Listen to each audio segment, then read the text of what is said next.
देखिए स्वराज प्रत्येक रविवार।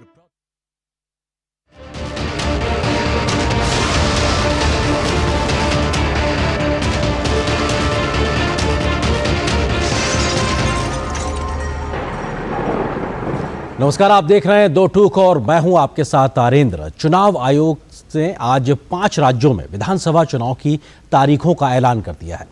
मध्य प्रदेश, राजस्थान, छत्तीसगढ़, तेलंगाना और मिजोरम में विधानसभा चुनाव के कार्यक्रम की घोषणा हो गई है।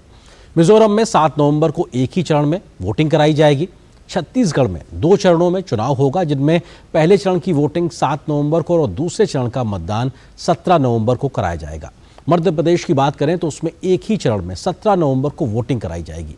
राजस्थान में एक ही चरण में 23 नवंबर को वोटिंग तय की गई है। तेलंगाना में भी एक ही फेज में 30 नवंबर को वोटिंग कराई जाएगी। सभी 5 राज्यों में एक साथ चुनाव नतीजे 3 दिसंबर को सामने आएंगे। तारीखों के ऐलान से पहले ही सभी राज्यों में चुनावी सरगर्मियां बढ़ चुकी हैं, ये हम सब ने देखा था। भाजपा की ओर से प्रधानमंत्री मोदी समेत कई नेताओं की धुआंधार रैलियों ने चुनावी माहौल पूरी तरीके से तैयार कर दिया था। कहा जाए एक पिच तैयार नजर आ रही, तो वहीं कांग्रेस सहित अन्य दलों ने भी जनता के बीच लगातार माहौल बनाने की कोशिश शुरू की है।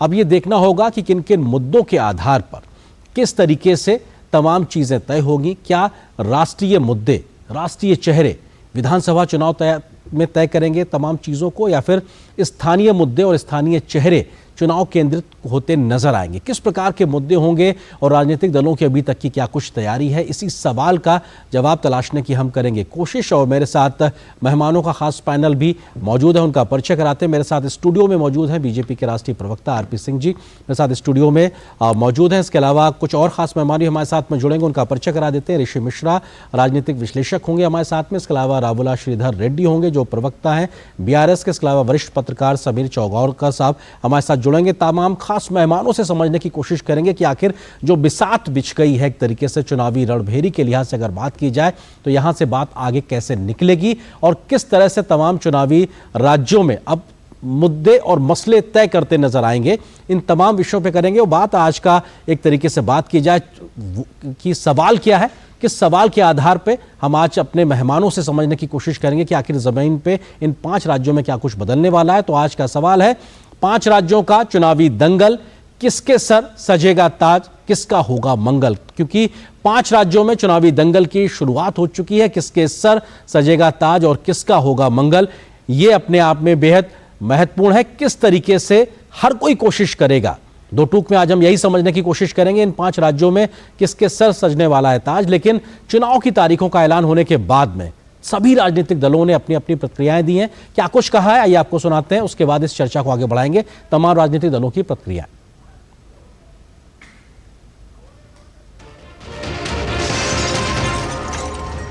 चुनाव सरकार बनाते हैं, चुनी हुई सरकार बनती है जो प्रदेश का और जनता का भविष्य तय करती है। तो सभी मतदाता भाई और बहन इस चुनाव में बढ़ चढ़कर भाग लें, उत्साह के साथ भाग लें। मैं राजनीतिक दलों से ये अपील करना चाहता हूँ कि मध्य प्रदेश शांति का टापू है, शालीनता का प्रतीक है। इसलिए चुनाव हम जरूर लड़ें, लेकिन चुनाव लड़ते समय हम व्यक्तिगत आरोप, प्रत्यारोप उनसे बचें। ये शत्रुता नहीं है। Congress party is totally confident on winning all the 5 states. We are going to form government in all the 5 states where the assembly election is going to be happening. थोथी घोषणाओं के खंभों पर टिकी है सरकार, जिसने भ्रष्टाचार को, जिसने बलात्कार को, जिसने बेरोजगारी को, महंगाई को, पेपर लीक को राजस्थान की पहचान बनाया, वो सरकार अब जाने वाली है। उसकी अंतिम तिथि आज इस घोषणा के साथ में सुनिश्चित होगी। 23 नवंबर को राजस्थान में वोट पड़ेंगे, उसका हम सब स्वागत करते हैं। पूरी पार्टी मुस्तैदी से चुनाव मैदान में तैयार खड़ी है और मुझे पूरा विश्वास है कि जो पिछले 25-30 साल में नहीं हुआ वो इस बार होगा और कांग्रेस पार्टी की सरकार दोबारा प्रदेश में बनेगी। इस बात पर पूरा हमको विश्वास है। तेलंगाना में आम जनता और सभी वर्ग जो बदलाव चाहते हैं, परिवर्तन चाहते हैं, उस परिवर्तन, उस बदलाव भारतीय जनता पार्टी के द्वारा ही होगा। भारतीय जनता पार्टी द्वारा ही होना चाहिए। ऐसा आम जनता का मानना है।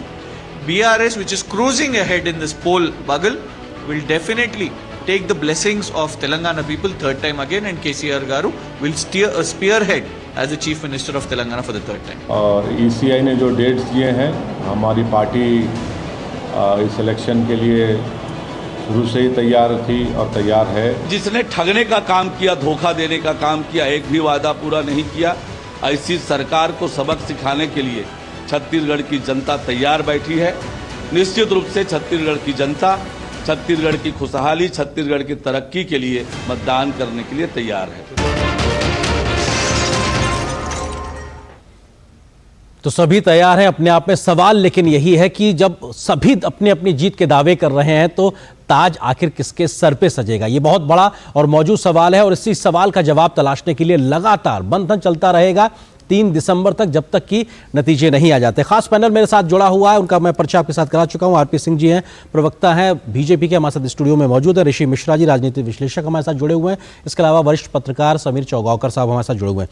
आरपी सिंह जी, सवाल पहला आपसे ही, क्योंकि तारीखों के ऐलान के बाद से कांग्रेस लगातार कह रही कि साहब वो तो निश्चित तौर से ये जीत हासिल करने जा रहे हैं और जिन राज्यों में आपकी सरकार है वहां से सत्ता छीन लेंगे।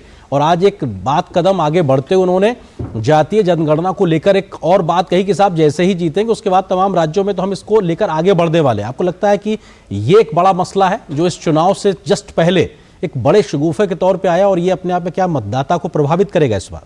पहली बात तो मैं आपकी जानकारी के लिए, राहुल गांधी जी ने थोड़े दिन पहले एक बयान दिया था जिसमें कहा था कि बाकी सब जगह तो हम जीते परंतु राजस्थान में हमारी टक्कर है। तो राजस्थान तो उन्होंने मान ली थी कि राजस्थान वह हार रहे हैं। जब वह आदमी कहता है कि हमारी टक्कर है तो राजस्थान हार रहे हैं, वह राज्य हार रहे हैं।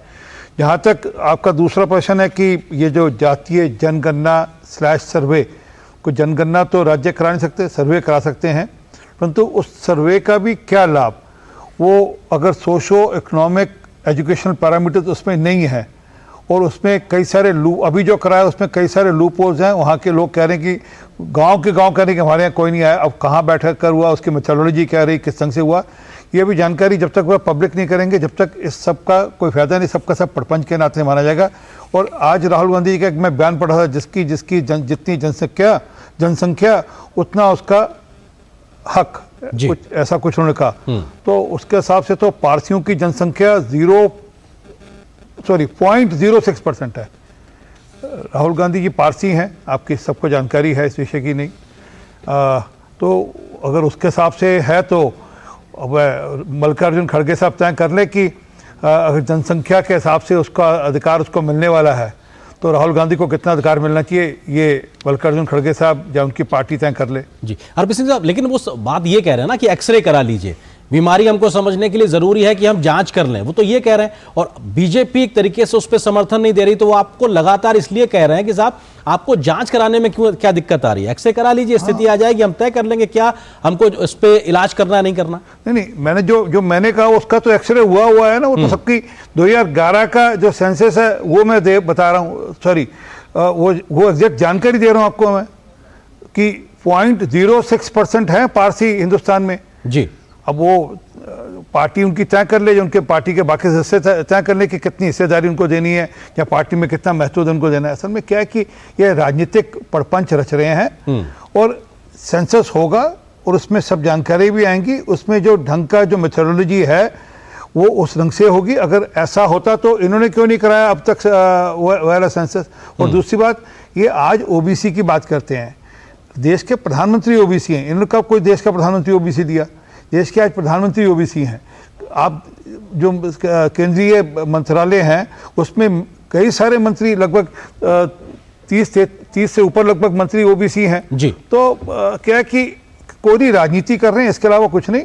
उनको लग रहा है कि मैं इसी ढंग से शायद समाज को बांटकर, हम समाज के हिस्सों में बांटकर हम चुनाव जीत जाएंगे और एक पक्ष को हम खुश करके चुनाव जीत जाएंगे, ये उनके दिमाग में है। जी ऋषि जी, आपको लगता है कि कांग्रेस के नजरिए से अगर जातिगत जनगणना के लेकर मसले की बात की जाए तो कई बार स्टैंड में को लेकर एक अलग प्रकार का कंफ्यूजन देखने को मिला है, लेकिन अब जब कांग्रेस इस पर आगे बढ़ने की बात कह रही है तो उसमें भी कई प्रकार के एफन बट हैं। क्या इस बार के इस विधानसभा चुनाव को लेकर कांग्रेस इस मसले को लेकर तेज गति से आगे बढ़ने वाली है? और फिर जो बीजेपी सवाल कर रही कि साहब फिर आप तो संख्या बल के आधार पर जाइए, तो क्या बाकी जो बहुत कम जनसंख्या वाले लोग हैं, तो क्या कांग्रेस उनके हक के साथ समझौता करेगी? ये भी अपने आप में सवाल है। ऋषि जी, देखिए, ये तो राम मनोहर लोहिया ने नारा दिया था, जिसकी जितनी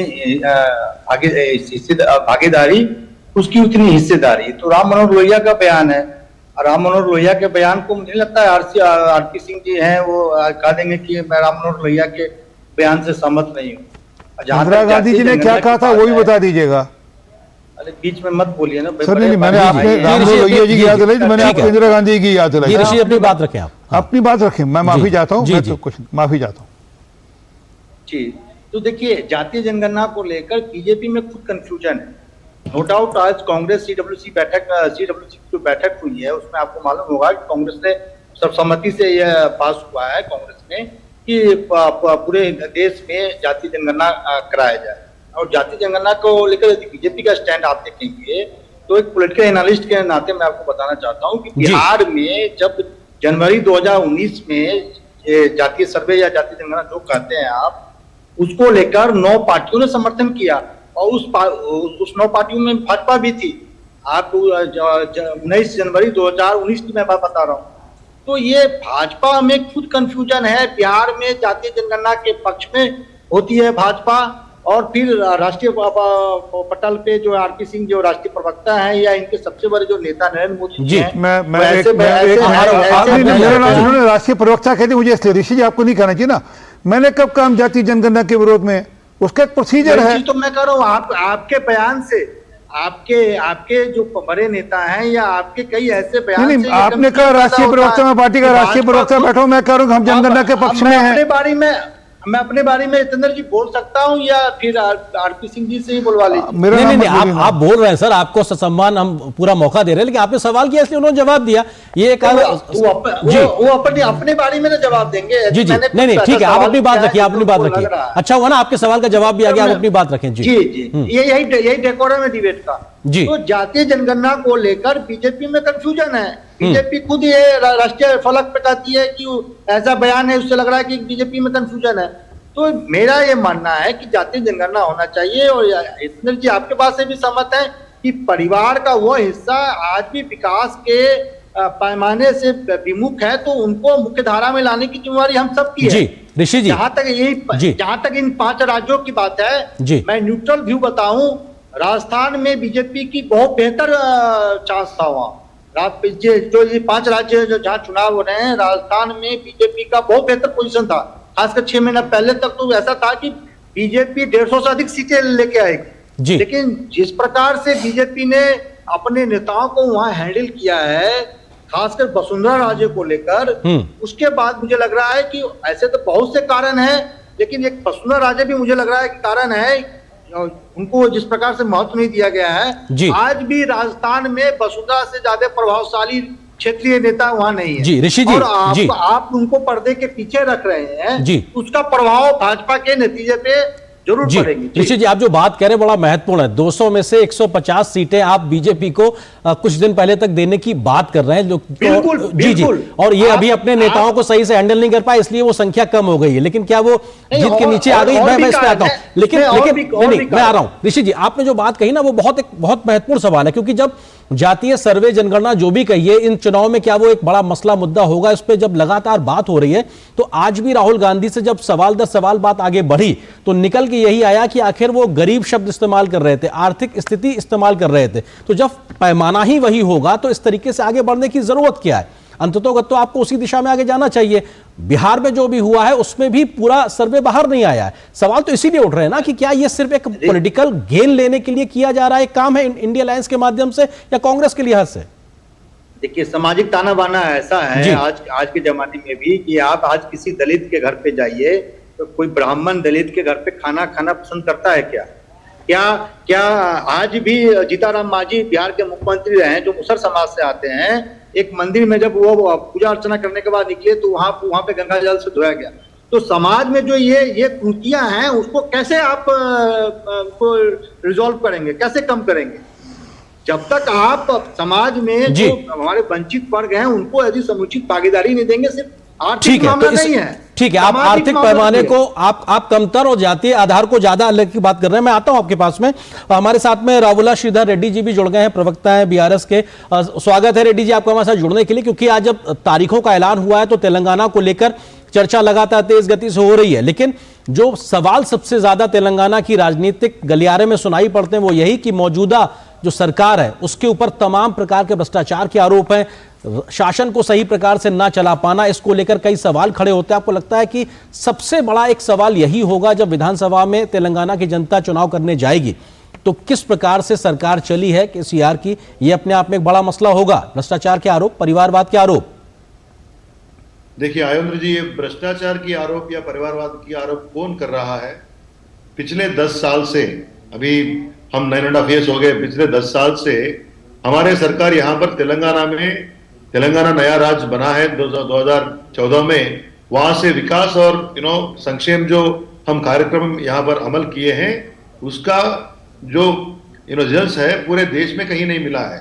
चाहे बिजली हो, चाहे पानी हो, चाहे रोड्स हो, चाहे हमारे किसानों की भलाई हो, हर एरिया में हम लोग नंबर 1 है। और हैदराबाद सिटी देखिए आज पूरे विश्व में एक अच्छा सिटी बन रहा है। हमारे पास जो इन्वेस्टमेंट आए और पिछले 10 साल से जो सरकार की नौकरी हम दिए थे, 1,32,000 सरकार की नौकरी दिए थे हम लोग, और अभी 90,000 से ज्यादा अभी नया रिक्रूट कर रहे हैं। और हमारा जो पर कैपिटा इनकम है, पर कैपिटा पावर कंजम्पशन है, जो भी आप सोशल और डेवलपमेंट इंडिकेटर देखिए, हम देश में बहुत ही अलग राज्यों से हम नंबर 1 है।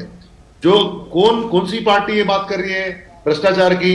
भारतीय जनता पार्टी कर रहा है, उसका कोई यहाँ पर कोई हिस्सा नहीं है। तेलंगाना में आज भारतीय जनता पार्टी 5 सीट से भी ज्यादा मिलने का, उसका सिंगल डिजिट पार करने का कोई क्षमता नहीं है। और कांग्रेस पार्टी बोलते हैं भ्रष्टाचार। जो पार्टी भ्रष्टाचार में ही पैदा हुआ है, भ्रष्टाचार में जिया है, भ्रष्टाचार के साथ उसका जो गवर्नमेंट खोया है 2014 में, वो पार्टी हमको बोलते हैं कि भ्रष्टाचार, और बोलते हैं परिवारवाद। जी, गांधी परिवारवाद की बात कहेंगे तो कोई सुनेंगे क्या? तो मैं क्या बोल रहा हूं, तेलंगाना के आवाम, तेलंगाना के जनता अभी तक तय कर चुके हैं कि तीसरी बार, अब की बार भी यहां पर केसीआर साहब की सरकार बनेगी, जी, बीआरएस की सरकार बनेगी। हमारा नारा अब की बार किसान सरकार पूरे देश में लाना चाहते हैं, और हमारे राज्य में भी यही नारा से हम लोग रहेंगे। विकास और संक्षेम, ये 2 लेके हम आगे चलेंगे। कांग्रेस या बीजेपी, ठीक है, इल्जाम लगाने वाले जी, हमारे लिए कोई उन लोग कंपटीशन भी नहीं है। बिल्कुल, जब 2 दल जिनके ऊपर परिवारवाद का आरोप है वो एक दूसरे से कहते हैं तो थोड़ा सा एक बहस अलग तरीके से दिखाई पड़ती है, क्योंकि कांग्रेस को लेकर आप कह रहे हैं और अगर बीआरएस की बात की जाए तो उस पर भी ये लगता है। मैं आता हूं आपके पास में, मैं आता हूं रेड्डी साहब, मैं आता हूं आपके पास में, मैं आता हूं समीर चौगावकर साहब हमारे साथ, वरिष्ठ पत्रकार भी मौजूद। समीर जी, आपको लगता है कि इन 5 राज्यों के लिहाज से अगर बात की जाए तो कमोवेश मोटे तौर पर क्या राष्ट्रीय मसले मुद्दे ज्यादा प्रभावी नजर आएंगे तब, जबकि जनता के मन को छूते नजर आएंगे, या फिर स्थानीय मसले मुद्दे ज्यादा मुखरता से एक अपना अहम रोल अदा करेंगे? समीर जी, देखिए, मुझे लग रहा है कि राष्ट्रीय और स्थानीय दोनों मुद्दे का इस 5 राज्यों के विधानसभा चुनाव में असर होने वाला है। प्रदेश सरकार ने जो काम किया उसका भी असर होगा। जैसे मध्य प्रदेश में अगर देखें तो शिवराज सिंह चौहान सरकार ने जो काम किया है उसका निश्चित रूप से असर होगा। प्रधानमंत्री नरेंद्र मोदी ने जो योजनाएं, लाभार्थी योजना लागू की, गरीब तबके के लिए योजना लागू की, महिलाओं के लिए जो योजना लागू की है, मुझे लग रहा है किसानों के लिए जो डायरेक्ट ट्रांसफर की व्यवस्था शुरू करी है, इन सब का फायदा भी होने वाला। तो जहां डबल इंजन की सरकार है वहां निश्चित रूप से वहां की जनता को फायदा हुआ है। ये भारतीय जनता पार्टी भी जानती है और विपक्ष भी जानता है। अब राहुल गांधी के बारे में इस संबंध में जो चर्चा हो रही थी, कहना चाहता हूं कि राहुल गांधी जी कह रहे हैं कि पिछड़ों ओबीसी का सर्वेक्षण करवाएंगे, जातिगत सर्वेक्षण कराना चाहते हैं। आप देखिए 75 के 1975 में मंडल आयोग का गठन हुआ था, 77 में उन्होंने 80 में अपनी 77 में रिपोर्ट दे दी थी। जनता दल ने 77 में गठन किया था मंडल आयोग का, 80 में उसकी रिपोर्ट आ गई थी। इंदिरा गांधी प्रधानमंत्री बनी, इंदिरा गांधी ने मंडल आयोग को नजरअंदाज किया। उसके बाद राजीव गांधी प्रधानमंत्री बने, उन्होंने भी मंडल आयोग को नजरअंदाज किया। उसके बाद जब राजीव गांधी चुनाव हार गए, वीपी सिंह प्रधानमंत्री बने, वीपी सिंह मंडल आयोग लेकर आए, तो राजीव गांधी ने लोकसभा में कहा कि मंडल आयोग समाज को तोड़ने वाला है, हम जाति को तोड़ना नहीं चाहते, समाज को एकजुट रहना चाहते हैं और हम इसका समर्थन नहीं करते। जिस राजीव गांधी ने लोकसभा में इसका विरोध किया था, उन्हीं के बेटे आज कह रहे हैं कि हम जातिगत सर्वेक्षण कराना चाहते हैं। अगर आप कराना चाहते हो तो 2011 की जनगणना में जब कांग्रेस ने जातिगत और आर्थिक आधार पर सर्वेक्षण किया था, उसकी रिपोर्ट क्यों सार्वजनिक नहीं की? 2015 में कर्नाटका के मुख्यमंत्री ने जो कांग्रेस के मुख्यमंत्री ने जो सर्वेक्षण किया था, उसकी रिपोर्ट अभी तक क्यों जारी नहीं की? तो मुझे ऐसा लग रहा है कि राहुल गांधी को कर्नाटक के मुख्यमंत्री से कहना चाहिए कि भाई आपने जो 15,000 में आपके पिछले कार्यकाल में जो सर्वेक्षण किया था, उसकी रिपोर्ट सार्वजनिक कर दो जी। तो राहुल गांधी के लिए, और वैसे भी कांग्रेस को इससे कुछ मिलने वाला नहीं है राजनीतिक रूप से। आप देखिए 1990 में जब मंडल आयोग लागू हुआ था, उसके बाद तो क्षेत्रीय दल सारे मजबूत हुए, उसके बाद समाजवादी पार्टी मजबूत हो गई, राष्ट्रीय जनता दल मजबूत हो गया, बसपा मजबूत हो गई, सारा जो पिछड़ा वोट बैंक था वो तो इन पार्टियों के पास चला गया, कांग्रेस को तो कुछ भी नहीं मिला। बिल्कुल, ये सवाल अपने आप में है कि इस प्रकार की पहल से फायदा किसको होगा और क्या? बिल्कुल, और कांग्रेस जी कर देता हूं, मेरा ये कहना है कि प्रधानमंत्री मोदी ने लगातार जिस तरीके से पिछड़े लोगों के लिए काम किया है, उसी का कारण रहा कि प्रधानमंत्री मोदी को 2019 के चुनाव में 44% ओबीसी लोगों का वोट मिला हुआ था, जो 2009 में खाली 9 या 10% था।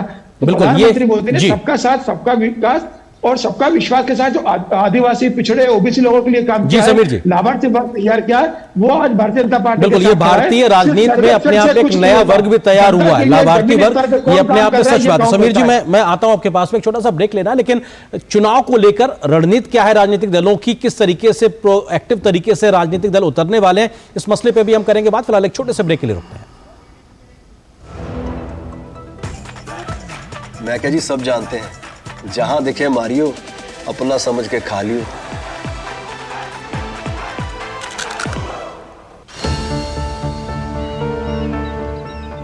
जो बनकर मेरा हमसफर आएगा, सिर्फ उसी को फर्क नजर आएगा।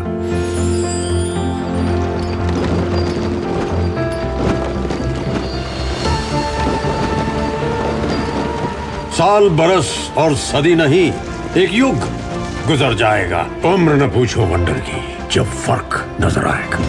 वंडर सीमेंट, फर्क नजर आएगा। गोल्डी छोले मसाले, जहाँ जाए रिश्ते बनाए, जहाँ जाए रिश्ते बनाए, गोल्डी मसाले। श्री अन्न को दी गई प्राथमिकता से देश के छोटे किसान, हमारे आदिवासी भाई बहन जो किसानी करते हैं, उनको आर्थिक संबल मिलेगा और देशवासियों को एक स्वस्थ जीवन मिलेगा। माननीय प्रधानमंत्री के आह्वान पर श्री अन्न यानी मिलेट्स को एक नई पहचान मिली है और जन जन इसे अपना रहा है और जन भागीदारी की मुहिम चल पड़ी है। इस पहल से वैश्विक मंच पर कम पानी की खपत वाली सघन एवं पोषक फसलों को बढ़ावा मिलेगा। मिलेट्स जलवायु अनुकूल हैं और आसानी से उगाए जा सकते हैं, जिससे किसानों की आमदनी में भी बढ़ोतरी होगी। इंटरनेशनल ईयर ऑफ मिलेट्स के जरिए श्री अन्न की खपत में वृद्धि होगी, पोषण सुरक्षा मिलेगी और मिलेट्स के अंतर्राष्ट्रीय बाजार में एक नई पहचान सुनिश्चित होगी। प्रोटीन, विटामिन, खनिजों से भरपूर मिलेट्स ग्लूटेन फ्री होते हैं, जो स्वास्थ्य के लिए भी सर्वश्रेष्ठ हैं। आइए भोजन में श्री अन्न को अपनाएं, जीवन को स्वस्थ और समृद्ध बनाएं। दिन तिनक दिन, तिनक दिन, दिन तिनक दिन, तुम जाना। अरे गोविंदा जी, आप यहाँ? हाँ बबुआ, हम यहाँ। पर तुम क्या छुपा रहे हो वहाँ? कुछ भी तो नहीं। जब दांत खाज की खुजली पे ना हो काबू, तो उसे गमछे से नहीं छुपाते बाबू। तो फिर उसे भगाए कैसे? जालिम लोशन लगाकर दांत खाज की खुजली, एक्जिमा जड़ से निकाले। अभी खरीदे जालिम लोशन। मैं क्या जी, सब जानते हैं, जहां दिखे मारियो, अपना समझ के खा लियो। बहुत हार्ड वर्क करते हो, मेरी तरह स्मार्ट वर्क करो। क्यों? लॉटरी लगी है? लॉटरी समझो, शेयर मार्केट की एक मस्त स्कीम में इन्वेस्ट कर रहा हूँ, गारंटीड हाई रिटर्न्स आएंगे। आपके गारंटीड हाई रिटर्न्स कोई करण अर्जुन नहीं है जो जरूर आएंगे? मतलब? बाबा, शेयर मार्केट में जोखिम होता है, कोई भी गारंटीड हाई रिटर्न्स का वादा नहीं कर सकता, ये गैर कानूनी है। अच्छा? हाँ।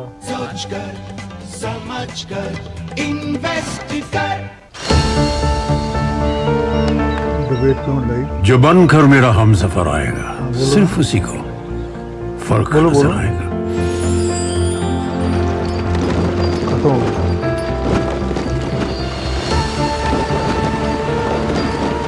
साल, बरस और सदी नहीं, एक युग गुजर जाएगा, उम्र न पूछो वंडर की, जब फर्क नजर आएगा।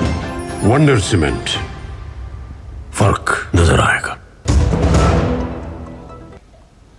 और ब्रेक के बाद आप सभी का एक बार फिर से स्वागत है। आप देख रहे हैं दो टूक और हम बात कर रहे हैं 5 राज्यों में विधानसभा चुनाव की तारीखों के ऐलान के बाद में किस तरह से एक पूरा सियासी रण तैयार हो गया है, चुनावी पार्टियां कैसे आगे बढ़ेंगी, इस पे हमारे साथ बात करने के लिए बहुत ही खास पैनल लगातार मौजूद है।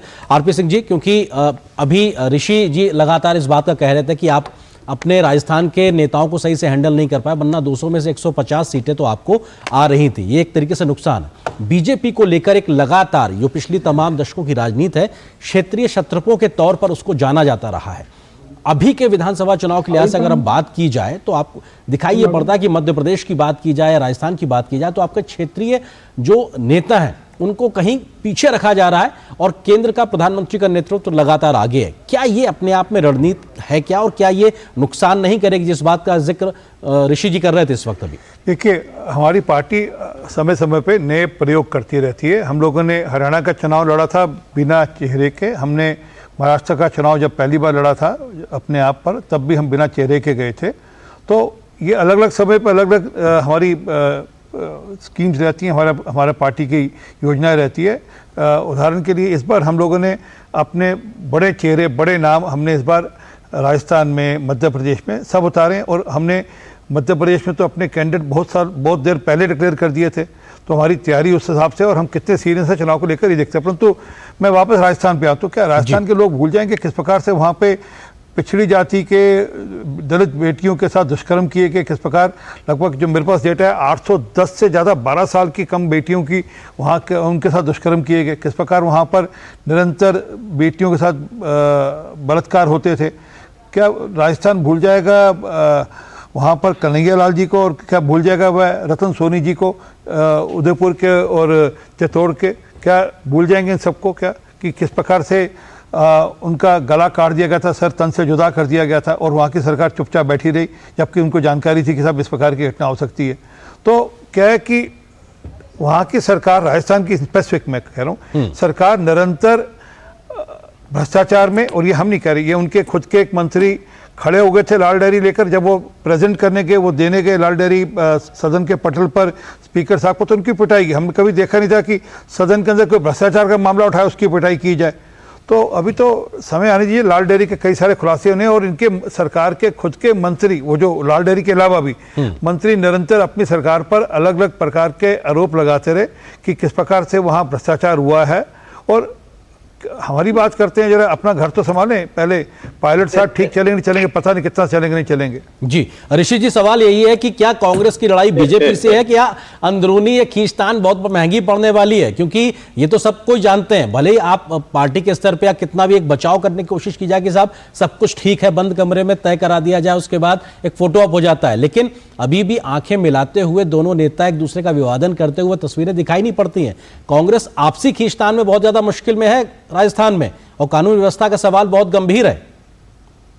आरपी सिंह जी ने लाल डायरी की बात की है, बिल्कुल सही बात है। लाल डायरी वाला एपिसोड हुआ था और कांग्रेस ने उसको, राजेंद्र गुढ़ा को पार्टी से निकाल दिया था, ये बात बिल्कुल सही है। आपने भी तो वही किया है। कैलाश मेघवाल ने, कानून मंत्री जो आपके कानून मंत्री हैं, अर्जुन राम मेघवाल के लिए सबसे भ्रष्ट मंत्रियों में सबसे भ्रष्ट मंत्री कहा था। कैलाशचंद मेघवाल भाजपा के बड़े नेता रहे हैं, पूर्व केंद्रीय मंत्री रहे हैं, विधानसभा अध्यक्ष रहे हैं। आपने क्या किया उस दलित नेता के साथ? पार्टी से निकाल दिया ना। कैलाशचंद मेघवाल कहाँ है अभी? तो ऋषि जी सवाल ये उठता है, ऋषि जी सुनिए, तो ऋषि जी सवाल ये उठता है, ऋषि आपने याद अच्छा किया, आपने याद दिला दिया। सवाल ये उठता है कि आप उनका गलत दिखा के अपना गलत सही करने का वो तार्किक फार्मूला अपना रहे हैं। मतलब क्या ये बात वो हो गई, उन्होंने अगर गलत किया था तो कांग्रेस को भी हक हो गया? क्योंकि बात भ्रष्टाचार का मूल सवाल है, जनता के पैसे से जुड़ा सवाल है, उनके हक हुकूक की बात है। जी देखिए, मैं स्पष्ट कर दूं, मेरा किसी पार्टी से लेना देना ठीक है, मैं कांग्रेस की बात कर रहा हूं। आपने उसके उनके पक्ष का एक समर्थन की बात रखी ना, मैं उस बात तर्क की बात कर रहा हूं। नहीं, मैं वही चीज कर रहा हूं। भ्रष्टाचार के मामले में सभी पार्टी के जो कैरेक्टर हैं एक ही प्रकार के, इसमें कोई दो राय नहीं है। यदि राजेंद्र गुढ़ा ने किसी मामले को उठाया और उसको पार्टी से निकाल दिया तो वही तो भाजपा की। कैलाश मेघवाल जो बड़े नेता, अरे वो तो सबूत दे रहे थे भैया, आप बीच में फिर बोलने लगे। अब राजस्थान के ज्ञान तो होगा नहीं आपको, थोड़ा जो सुन तो लीजिए ना। कैलाश मेघवाल इनके पार्टी के बड़े नेता हैं, 55,000 से चुनाव जीते हैं पिछली बार।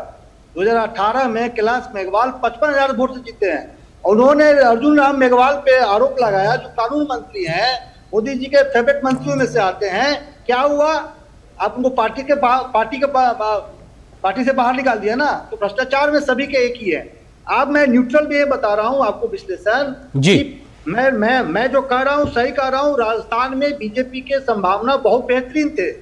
यदि वसुंधरा राजे को सही ढंग से उनका इस्तेमाल किया जाता तो आज जो कांग्रेस जो बराबर की लड़ाई में दिख रही है, कांग्रेस बराबर की लड़ाई में नहीं होती। जी आरपी सिंह जी, ये सवाल का जवाब, क्योंकि वो लगातार वसुंधरा राजे को लेकर कह रहे हैं, ऋषि सवाल उठा रहे हैं, क्या वसुंधरा राजे की नाराजगी है अंदर खाने, या एक नाराजगी भारी पड़ने वाली है बीजेपी को राजस्थान में? इनको शायद भाजपा और कांग्रेस का फर्क पता नहीं। भाजपा के अंदर हम सब लोग एक परिवार की तरह काम करते हैं। हम लोग सब एक परिवार की तरह काम करते हैं और एक साथ मिलकर काम करते हैं। ऐसे नहीं होता कि मल्लिकार्जुन खड़गे साहब जाते हैं वहाँ पर इस्तीफा लेने के लिए और उनको ठेंगा दिखा देते हैं, अशोक गहलोत साहब उनको ठेंगा दिखा देते हैं। वो भूलता नहीं दृश्य जब इनको भेजा गया था कि उनको इस्तीफा लेकर आओ, और उन्होंने कहा जाओ भैया जाओ कुछ और करो, मैं इस्तीफा नहीं दे रहा।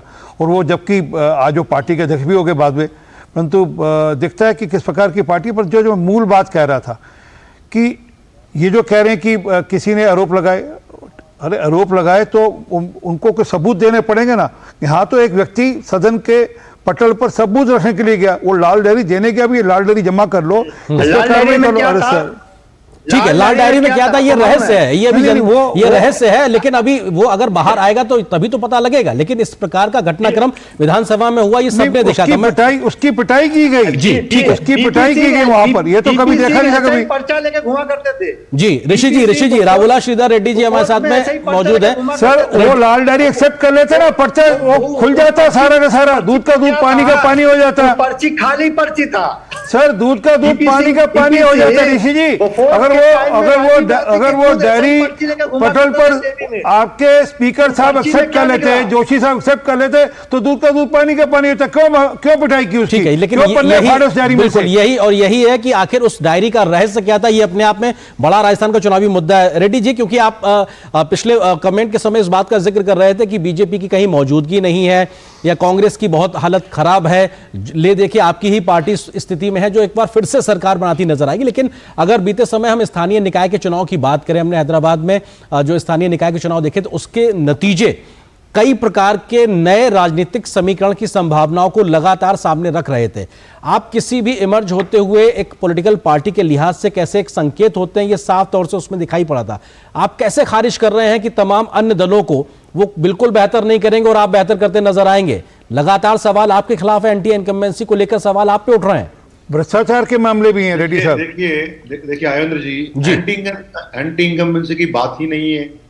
क्यों लोग हमारे गवर्नमेंट के खिलाफ रहेंगे? ये पिछले 9 साल में ऐसा कोई एक वर्ग नहीं है, कोई सेक्शन नहीं है कि हमारा सरकार उसके लिए काम नहीं करे। जो हमारे यहाँ जो कल्याण का काम हो रहा है, गरीबों के लिए, पिछड़े वर्गों के लिए, महिलाओं के लिए, और जो सेक्शंस गवर्नमेंट के तरफ देखते हैं सहाय के लिए, हर सेक्शन को हमारे गवर्नमेंट ने देखभाल किया है। और डेवलपमेंट के बारे में अगर बात करेंगे, मैं किसी से भी सवाल करना चाहता हूं, भाजपा वालों से या कांग्रेस वालों से, आपके जहां सरकार है, आपके राज्यों में कोई भी मामला लेके आइए, हमारे सामने आप खड़े भी नहीं रहेंगे। तेलंगाना आप देख चाहिए, अभी पिछले 10 साल में हमारा जीएसडीपी ग्रोथ हो, जहां 4.5 लाख थे, आज 13 लाख करोड़ है। ऐसा मैं हर एक चीज में आपको मैं एक स्टैटिस्टिक्स भी दे सकता हूं, आंकड़े दे सकता हूं और दिखा सकता हूं।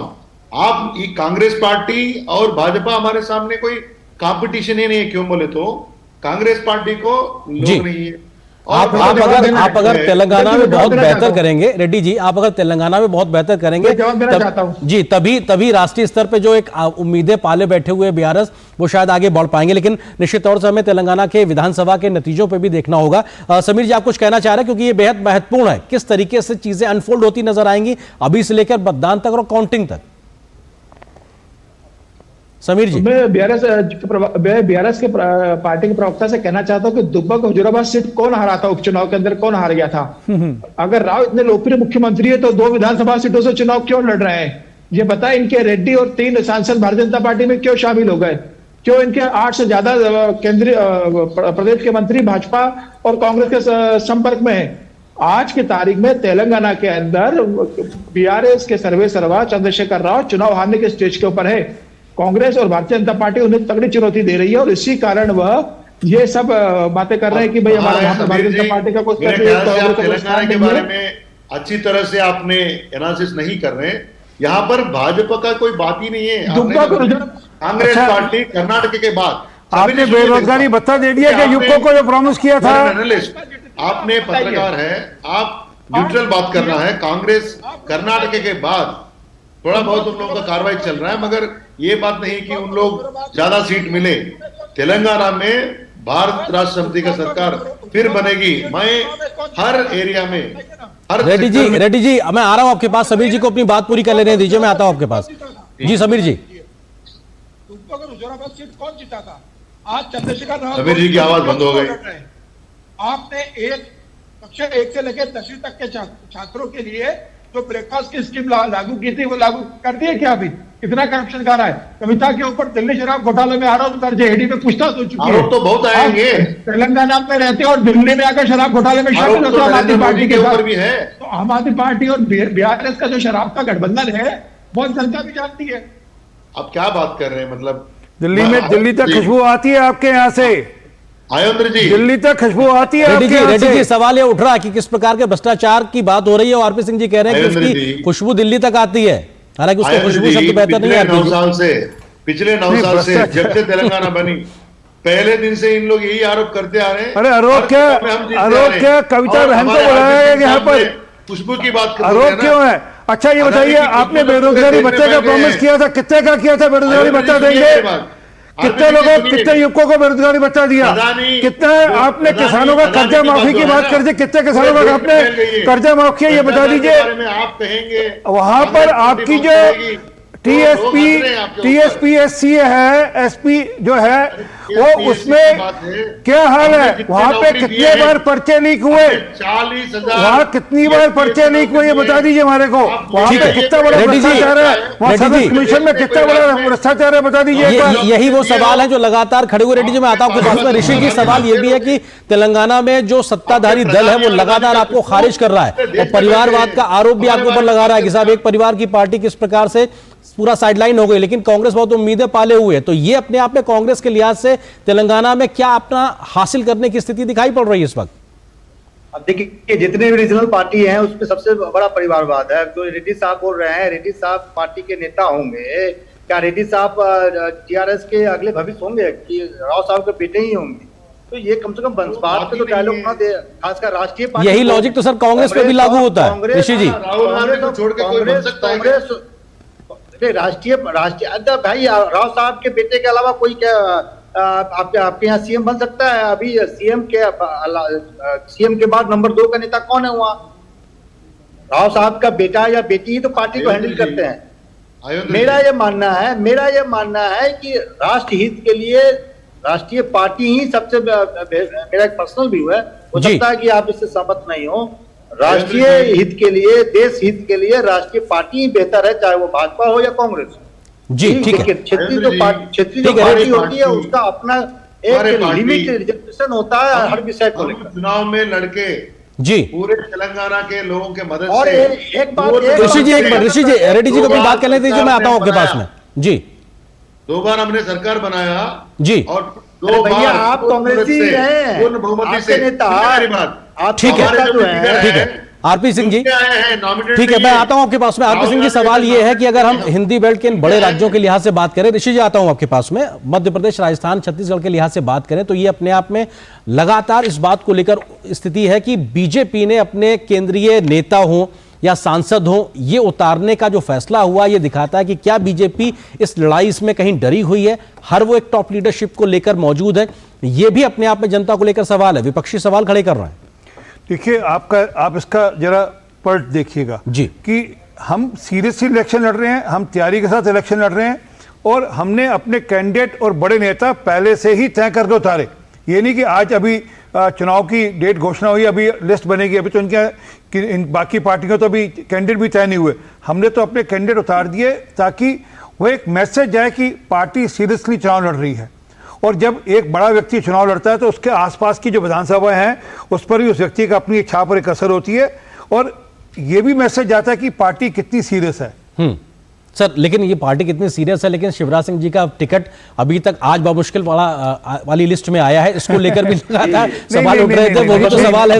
वसुंधरा जी का ऋषि जी आपके हिस्से कई सवाल इधर लेके आया हूँ, एक सेकंड। जी आरपी सिंह जी क्या बेहतरीन सवाल किया आपने जी। सर आपसे भी अच्छा सवाल करने का मौका दीजिएगा। जी आरपी जी तो तब ऋषि जी भागेंगे। तो एनीहाउ, तो जो मूल मुद्दा है कि शिवराज सिंह जी चौहान हमारे प्रदेश के मुख्यमंत्री हैं और मुख्यमंत्री के कैंडिडेट भी हैं और मुख्यमंत्री रहेंगे अगली बार। उनको हमने कब डिक्लेयर करना है, कैसे डिक्लेयर करना है, कौन सी सीट से डिक्लेयर करना है, ये पार्टी की रणनीति है। ये हम उस रणनीति के अंतर्गत हम लोग अपने कैंडिडेट डिक्लेयर कर रहे हैं। अब कांग्रेस पार्टी ने तो अभी तक यही नहीं तय किया कि उनके मुख्यमंत्री का कैंडिडेट कौन होगा। शैलजा जी का बयान आया था अभी कि अभी हमने सोचना है कि हमारे मुख्यमंत्री का कैंडिडेट कौन होगा, कमलनाथ जी होंगे या नहीं होंगे। तो असल में क्या कि उनके आपस में मतभेद इतना आपस में घेराबंदी है पार्टी के अंदर, तो उसके चलते उनके यहाँ अभी लिस्टें ही नहीं डिक्लेयर हुई। जो पार्टी अगर हमको चैलेंज करने जा रही है, हमारी पार्टी की लिस्टें डिक्लेयर हो गई, हमारे कैंडिडेट डिक्लेयर हो गए, उनके यहाँ से तो अभी कैंडिडेट डिक्लेयर नहीं हुए। ऋषि जी सवाल यही है, अगर मैं पॉइंटेड सवाल कर रहा हूं, आपसे पॉइंटेड जवाब की अपेक्षा रखूंगा। आप इस बात को जरा समझाइए कि कांग्रेस के लिए ये कितनी एक दोतरफी स्थिति वाली हो गई है कि राजस्थान की अगर बात करें तो वहां पर भी सीधे तौर पे खेमे में बटी हुई कांग्रेस दिखाई पड़ती है। आप मध्य प्रदेश की बात कीजिए तो आप सीधे तौर पर वहां पर भी खेमे में बटी हुई कांग्रेस दिखाई पड़ती है। आप छत्तीसगढ़ में जाइए तो बमुश्किल कैसे करके डैमेज कंट्रोल करने की कोशिश की गई है, वहां पर भी कांग्रेस खेमे में बटी दिखाई पड़ती है।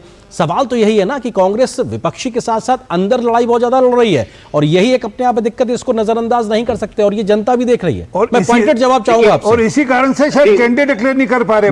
जी ऋषि जी, देखिए एक गॉसिप सोशल मीडिया में चल रहा है भाजपा के लिए कि रात में केंद्रीय मंत्रियों को सपने आ रहे हैं कि कहीं इनको विधायक टिकट पर थमा दे, और इसका पुष्टि कैलाश विजयवर्गीय ने कर दिया है कि भैया मुझे ये उम्मीद नहीं थी कि हमें ये टिकट देंगे इंदौर 1 से, और इंदौर 1 में कैलाश विजयवर्गीय जो है शुक्ला जी के विरुद्ध कैसे फंस गए हैं ऋषि जी सब जानता है। ऋषि जी मेरी समझ में मेरे सवाल का ये जवाब नहीं आ रहा, हो सकता है मेरी समझ कम हो, लेकिन मैं आपसे जी मैं सीधा समझना चाह रहा था, उसका जवाब दीजिए, फिर उसको उदाहरण में आप ये बता दीजिएगा। जी मैं आपका सवाल कैसा जवाब दूंगा आपको, आप आश्चर्य पड़ जाएंगे। मैं कांग्रेस का कोई नेता नहीं हूँ जी। मैं मानता हूं कि राजस्थान में सचिन पायलट और अशोक गहलोत के बीच में शांति एक तरह से दिख रही है, लेकिन उस प्रकार की शांति नहीं है। कल तक जो खबर है कि सचिन पायलट टोंक से बाहर नहीं निकले हैं, और टोंक से बाहर नहीं निकले यानी अपनी विधानसभा से बाहर नहीं निकले हैं, ये कांग्रेस के लिए चिंता का सबब है। सचिन पायलट जिस प्रकार से 2018 में मेहनत किए थे और अशोक गहलोत सचिन पायलट मिलकर चुनाव नहीं लड़ते हैं, तो राजस्थान में जो टफ फाइट बीजेपी को ये देते हुए दिख रहे हैं, नतीजे प्रभावित होंगे। तो मैं आपके माध्यम से ये मैसेज जरूर देना चाहूंगा कि कांग्रेस हाईकमान ये जरूर देखे जो रिफ्ट पायलट और इनके बीच में है, अशोक गहलोत के बीच में, उसको कम करें। यही हाल कमलनाथ जी और दिग्विजय सिंह जी का। जी देखिए मध्य प्रदेश में उस प्रकार का नहीं है। मध्य प्रदेश में उस समय ज्योतिरादित्य सिंधिया थे तो एक गुट हुआ करता था, लेकिन जिस प्रकार से दिग्विजय सिंह ने अपना ये मान लिए हैं कि कमलनाथ जो है सीएम का चेहरा होगा, दिग्विजय सिंह कई बार कह चुके हैं। ये स्थिति बीजेपी में है। सीट घोषणा के बाद भी क्या मानेंगे? एक मिनट बोलने तो दीजिए सर। ऋषि जी एक बात जोड़ दीजिए, सीटों की घोषणा के बाद भी ऐसे ही मानेंगे क्या वो? अरे बोलने नहीं दे रहे हैं। वहां देखिए बीजेपी का दिक्कत क्या है, महाराज है, शिवराज है और नाराज है। ये नाराज को कैसे बीजेपी मैनेज करती है ये देखना बड़ा इंटरेस्टिंग होगा।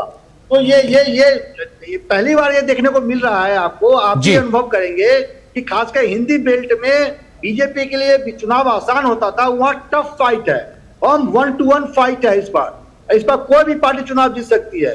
मध्य प्रदेश में ऋषि जी कांग्रेस सत्ता में आ जाए। ऋषि जी आज अपनी प्रेस कॉन्फ्रेंस में राहुल गांधी, हालांकि गलती सही, लेकिन उन्होंने सीधे सिलसिले से कह दिया कि साहब मध्य प्रदेश में सरकार जा रही है, राजस्थान में सरकार जा रही है, छत्तीसगढ़ में सरकार जा रही है, और ये दूसरी बार हुआ जब वो उससे पहले भी एक आध बार ऐसी गलतियां कर चुके हैं। तो ये परिपक्वता और अपरिपक्वता को लेकर भी लगातार बात चल रही है। उनके नेता सुनिए, आप ही के नेता महाराष्ट्र के भी कुछ कह रहे हैं, वो ये कह रहे हैं कि नहीं देंगे।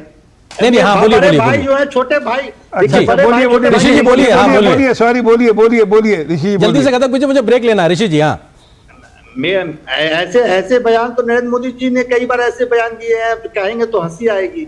अमित शाह जी ने ऐसे बयान दिए हैं, तो वो हो जाता है, स्लिप ऑफ टंग हो जाता है। ठीक है, स्लिप ऑफ टंग हो गया है, वो गलती से कह गए। ठीक है, हम आपकी बात मान ली। फिलहाल एक छोटे से ब्रेक के लिए रुकते हैं, लेकिन ब्रेक के उस पार हमारी ये चर्चा जारी रहेगी कि बहुत महत्वपूर्ण है।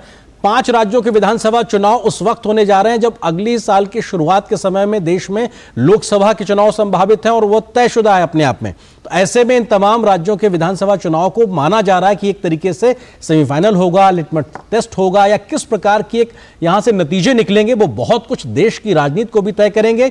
इस लिहाज से भी कि इन राज्यों में क्या स्थिति होती है और इस लिहाज से भी कि मसले और मुद्दे क्या हैं, किन मुद्दों और मसलों के आधार पर इन राज्यों के विधानसभा चुनाव के नतीजे आएंगे, वो कमोबेश कहीं ना कहीं लोकसभा के संभावित जो आने वाले अगले साल के चुनाव है उस पर भी बहुत कुछ फर्क डालेंगे, असर डालेंगे। ये चर्चा जारी है। फिलहाल एक छोटे से ब्रेक के लिए रुकते हैं। पैलेस्टीन लाना जरूरी है।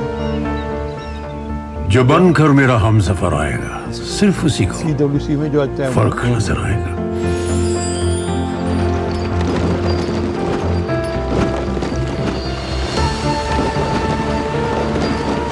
साल बरस और सदी नहीं, एक युग गुजर जाएगा। उम्र न पूछो वंडर की, जब फर्क नजर आएगा। वंडर सीमेंट, फर्क नजर आएगा। दिन दिनक दिन दिनक दिन दिन दिनक दिन तुम जाना। अरे गोविंदा जी, आप यहाँ? हाँ बबुआ, हम यहाँ। पर तुम क्या छुपा रहे हो वहाँ? कुछ भी तो नहीं। जब दांत खाज की खुजली पे ना हो काबू तो उसे गमछे से नहीं छुपाते बाबू। तो फिर उसे भगाए कैसे? जालिम लोशन लगाकर दांत खाज की खुजली एक्जिमा जड़ से निकाले। अभी खरीदे जालिम लोशन। बहुत हार्ड वर्क करते हो, मेरी तरह स्मार्ट वर्क करो। क्यों, लॉटरी लगी है? लॉटरी समझो, शेयर मार्केट की एक मस्त स्कीम में इन्वेस्ट कर रहा हूँ, गारंटीड हाई रिटर्न्स आएंगे। आपके गारंटीड हाई रिटर्न्स कोई करण अर्जुन नहीं है जो जरूर आएंगे? मतलब? बाबा, शेयर मार्केट में जोखिम होता है, कोई भी गारंटीड हाई रिटर्न्स का वादा नहीं कर सकता, ये गैर कानूनी है। अच्छा? हाँ। समझ कर इन्वेस्ट कर। और इस ब्रेक के बाद दो टूक में आप सभी का एक बार फिर से स्वागत है। हम आज बात कर रहे हैं विधानसभा के चुनाव को लेकर। जिन 5 राज्यों में विधानसभा चुनाव होने हैं, किस प्रकार के जमीनी मसले हैं, मुद्दे हैं जिनको लेकर इस बात के चुनाव नतीजे प्रभावित होने वाले हैं। खास पैनल लगातार हमारे साथ में जुड़ा हुआ, उनके साथ हम इस चर्चा को आगे बढ़ाते हैं। आरपी सिंह जी, क्योंकि आज कांग्रेस के वर्किंग कमेटी को लेकर बैठक हुई और बहुत सी बातें सामने निकल के आई, प्रेस कॉन्फ्रेंस भी हुई है, वो लगातार मुद्दे भी तय कर रहे हैं और आप पे आरोप प्रत्यारोप भी कर रहे हैं कि साहब हमको इन तमाम चीजों के साथ में आगे बढ़ना है, बीजेपी आगे बढ़े, जनता के हित में तो ठीक है, वरना हम तो आगे बढ़ने को तैयार दिखाई पड़ रहा है। नहीं, पर उस आज वर्किंग कमेटी में उन्होंने हमास का भी समर्थन कर दिया आज। जो वहाँ पर आज पैलेस्टीन और इजराइल के बीच में जो हमास का एक रोल है, जिस प्रकार से वहाँ पर वो किडनैपिंग कर रहा है, लोगों के गले काट रहा है, छोटे बच्चों को जिस प्रकार से पिंजरों में डाला हुआ है, सारी दुनिया इस आतंकी संगठन की निंदा कर रही है, भर्त्सना कर रही है, मतलब अच्छा शब्द नहीं है परंतु थू कर रही है। और कांग्रेस उनके समर्थन में खड़ी दिख रही है। कांग्रेस ने अपने कांग्रेस वर्किंग कमेटी में ये कह दिया कि हम उनके पक्ष में खड़े हैं। तो दिखता है कि वोट बैंक की राजनीति में कांग्रेस कितनी अंधी हो गई है कि वह इस हद तक चले गई। मुझे दिग्विजय सिंह जी का बयान याद आता है जब उन्होंने ओसामा बिन लादेन को ओसामा जी कह दिया था और एक दूसरे को कह दिया था कि ये तो संत हैं, जाकिर नायक को कह दिया था कि संत हैं, ये बड़े बड़े बड़े ज्ञानी सज्जन हैं। तो क्या ये बार बार वही डीएनए आगे बढ़कर आता है या सिर्फ मुझे लगता है सिर्फ वोट बैंक की राजनीति चलते हो रहा है? नहीं तो कांग्रेस वर्किंग कमेटी एक रेजोल्यूशन पास करे एक आतंकी संगठन के पक्ष में, ये ना देश के लिए अच्छा है ना कांग्रेस पार्टी के लिए। ऋषि जी, आपको लगता है कि एक ऐसा मसला है, भले ही विदेश नीति से जुड़ा हुआ हो, लेकिन जिस समय किसी बात को रखा जाता है उस समय की टाइमिंग बहुत मैटर करती है कि आखिर किस बात को रखा गया? और बीजेपी सीधे कह रही कि साहब ये वोट बैंक की पॉलिटिक्स के मद्देनजर इस प्रकार की बात को आगे रखा है कांग्रेस ने। ऋषि जी, फिलिस्तीन जो है हिंदुस्तान के, मेरी आवाज आ रही है? जी, आपकी आवाज आ रही है पर बहुत बेहतरी से नहीं आ पा रही है।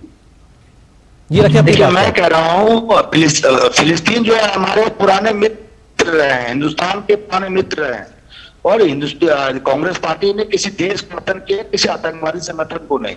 हो सकता है कि कई ऐसे अप्रोच देश के जो उससे आप सहमत सपोर्ट किया जिसे आतंकवाद। ऋषि जी, आपका नेटवर्क का इशू है, अभी बहुत बेहतरीन से आवाज आपकी आ नहीं पा रही। मैं इस बीच में रुक करता हूं। हमारे साथ में बीआरएस के प्रवक्ता जुड़े हुए हैं, रेड्डी साहब जी। रेड्डी जी, अगर तेलंगाना के लिहाज से बात की जाए तो ये लगातार जिन चुनावी मसलों और मुद्दों की बात में आती है तो आप अपनी सरकार के काम को गिना रहे हैं, उसके आधार पर आप स्टैटिस्टिक्स की बात कर रहे हैं, लेकिन जो पिछली सरकारों के समय आपने वायदे किए हैं वो रिपोर्ट कार्ड आप पूरी तरीके से कितना फुलफिल कर पाए हैं, उसको लेकर बहुत सवाल है आपके ऊपर, आपकी सरकार के ऊपर।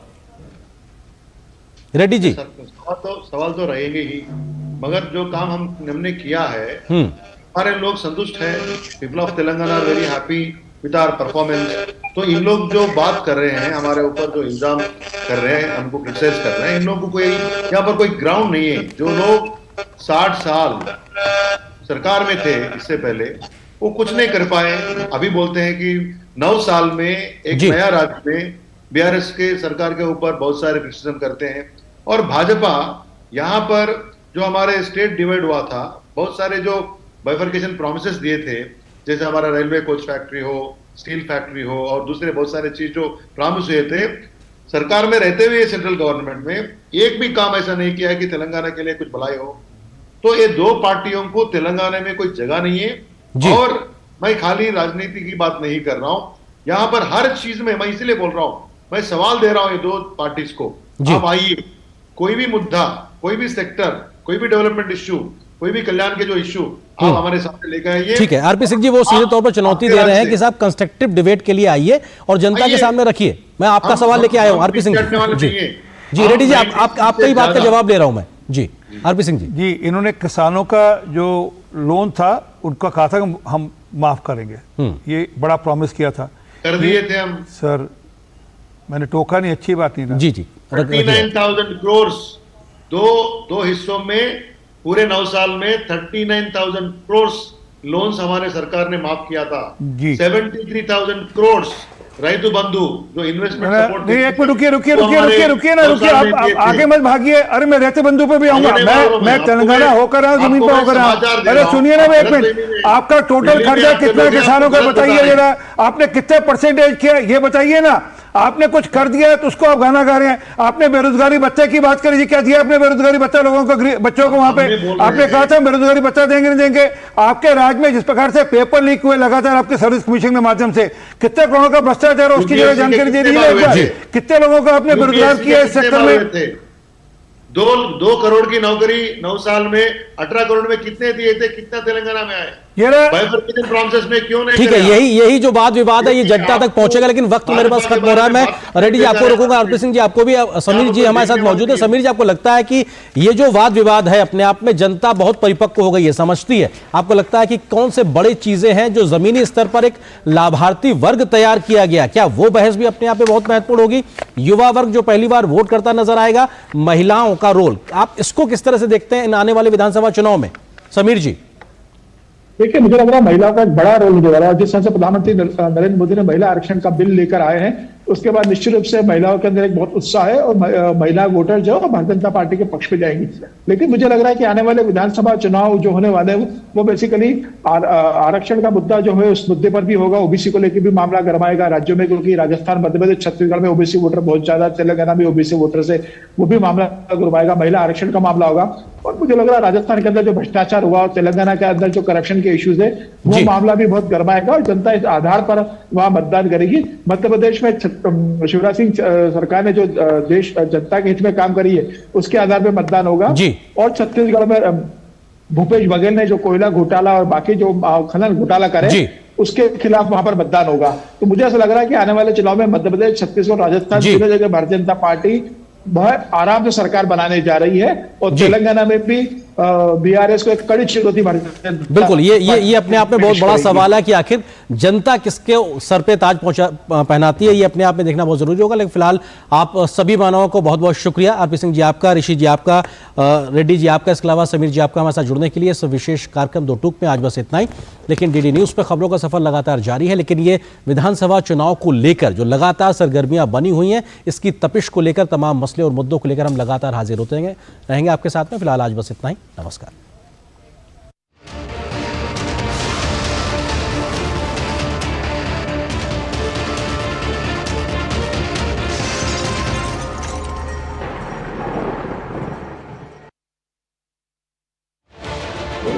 उत्तर से दक्षिण तक, पूर्व से पश्चिम तक, देश हो या दुनिया की, खबर है तो पड़ताल जरूरी है। देखिए हमारे साथ मेरे पीछे भारत की सबसे एजेंडा भारत का रहा है और किस तरह से एक नई शुरुआत इस वक्त लोगों को अगर स्वरोजगार से आपने तो इसमें सोमवार से शुक्रवार दोपहर 3 बजे सिर्फ डीडी न्यूज पर।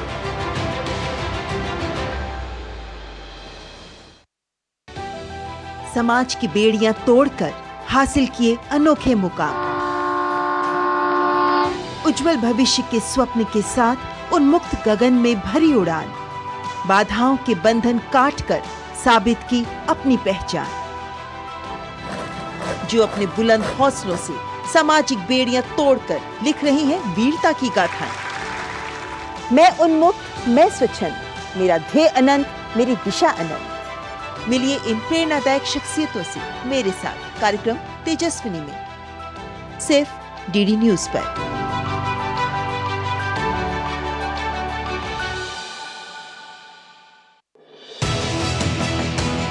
दुनिया की सबसे तेज रफ्तार और 5वीं सबसे बड़ी अर्थव्यवस्था, विश्व स्तर के बुनियादी ढांचे, भारत की फिनटेक क्रांति की कहानी मेक इन इंडिया और स्टार्टअप इंडिया की सफलता की, आर्थिक जगत की सुर्खियां, आम आदमी के लिए क्या है मायने, शेयर बाजार और दूसरे फाइनेंशियल मार्केट्स के तमाम अपडेट्स, कारोबार जगत की बड़ी खबरों का सटीक और सरल विश्लेषण।